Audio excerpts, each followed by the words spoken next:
Royal Guards are trained to never stop, never speak, no matter what happens. But on this day, one decision changed a little boy's life forever. A blind little boy dropped the one thing he couldn't live without.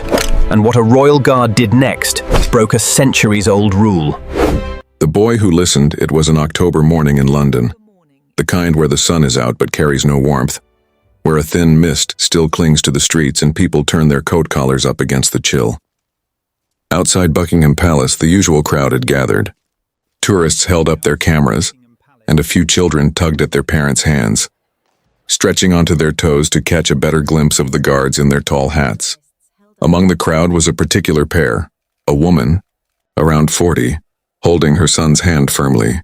Her name was Sarah. Beside her stood her son Elliot, about 9 years old, tapping his white cane lightly against the pavement as he walked. Elliot had been born blind. Doctors had explained that his optic nerve simply hadn't developed. No treatment, no surgery could fix it. Sarah had spent the first year grieving quietly, but then she made herself a promise. She would give Elliot every experience other children got to see, just through sound, through touch, through feeling. That was why they were here today. Sarah had spent the past week describing the palace guards to him, their tall hats, their red uniforms, their stillness, the famous march known around the world. "Mummy, do they really never move at all?" Elliot asked, tilting his head slightly as if tracking a sound. "Never, sweetheart. It's part of their training.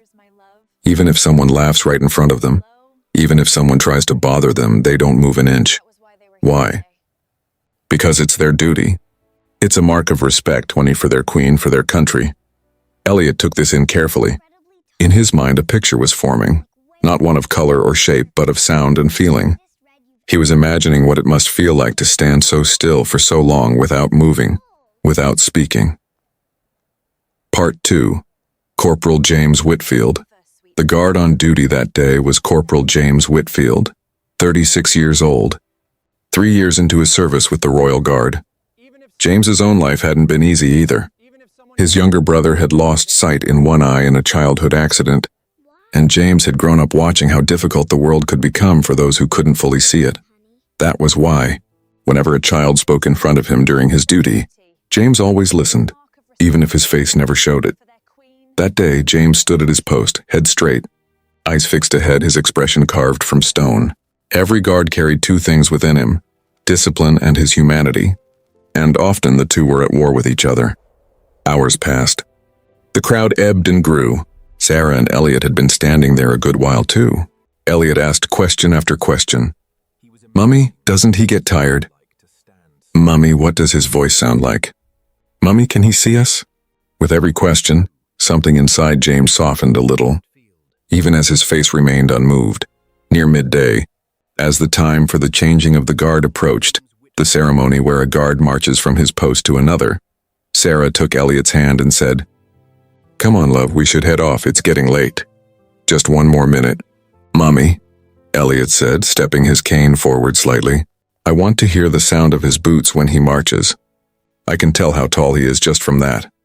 Sarah smiled and waited. Part 3. The moment James began to step away from his position, routine practiced 1,000 times over. His steps were firm, his movements perfectly synchronized, almost mechanical.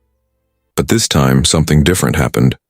As James stepped forward, his boot brushed lightly against Elliot's cane. Elliot's grip had already loosened slightly. His attention caught up in listening for footsteps, and the cane slipped from his hand and hit the ground. Panic flashed across Elliot's face instantly. To him, the cane wasn't just a stick, and it was his eyes. Without it, he felt lost in the dark, even with his mother standing right beside him. His hands began to feel around in the air, searching. Here lay the real question. What was the guard supposed to do? The protocol was clear, a rule written centuries ago. A guard never halts his duty under any circumstance. He does not react. He does not speak.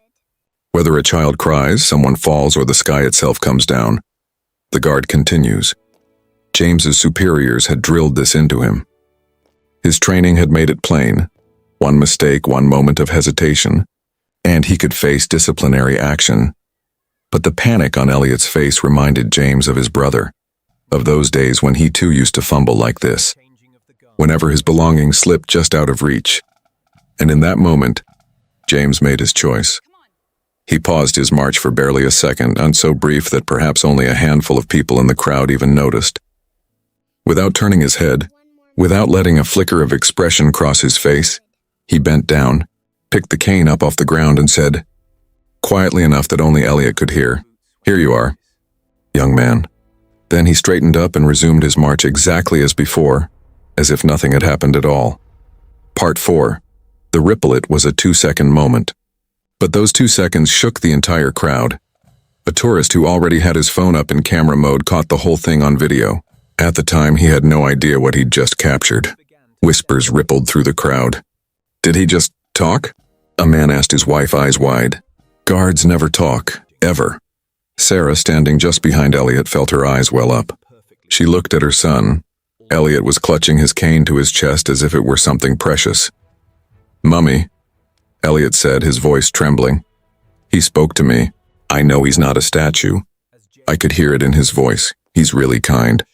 Sarah knelt down and pulled her son into a hug, crying herself now too.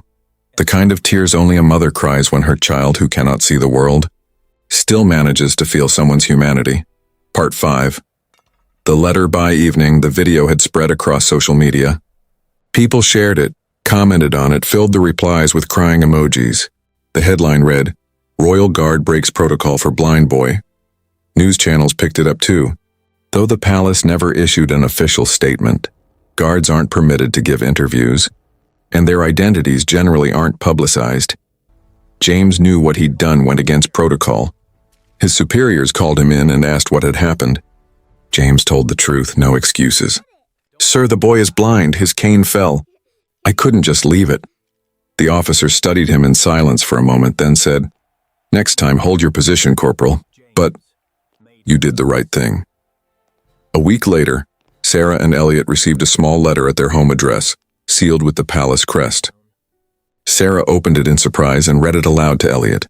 "Dear Elliot, protocol means respect, for one's country, for one's duty, and for those who came before us. But sometimes the greatest protocol is the one that comes from the heart, not from the rule book. Your cane will always be picked up.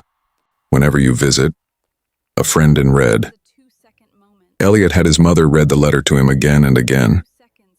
Every time a smile spread across his face. Epilogue. Months passed. Elliot grew older, but the memory of that day never faded. Whenever a guest visited and asked about it, he would say with pride, "I'll never get to see the Buckingham Palace Guard, but I'll always remember his kindness, and really, feeling something matters more than seeing it." And somewhere outside the palace, Corporal James Whitfield still stood at his post every day, head straight, face unmoved, a statue to the entire world. But every time a child passed in front of him, something softened behind his eyes, because he knew that sometimes humanity matters more than protocol ever could.